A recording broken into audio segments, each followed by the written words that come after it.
रामकृष्ण हरी माऊली. आजचा विषय आहे माता पिता गुरु आणि देव. तर जो आपल्याला सर्व काही देतो त्याचे आपण कृतज्ञतेने स्मरण करणे हे आपले आद्य कर्तव्य आहे आणि हाच खरा धर्म आहे. म्हणूनच आपल्याकडे म्हणूनच आपल्याकडे मातृदेवो भव, पितृदेवो भव, आचार्य देवो भव अशी शिकवण आपल्याला लहानपणापासूनच दिली जाते. जो देतो तो देव. म्हणून माता पिता आणि गुरूंना आपण देवासमानच लेखतो.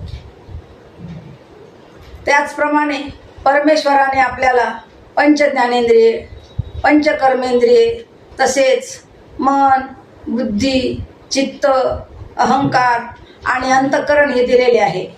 त्याचप्रमाणे आपल्याला इच्छाशक्ती, कल्पनाशक्ती, द्रव्यशक्ती, क्रियाशक्ती हेही भगवंताने आपल्याला देणगी स्वरूपात दिलेले आहे. म्हणून त्याचे आपण कृतज्ञतेने स्मरण करणे हेच आपले खरे कर्तव्य आहे. आपण जर त्याचे नेहमी स्मरण केले तर आपले आचार, विचार व उच्चार हे शुभ होतात.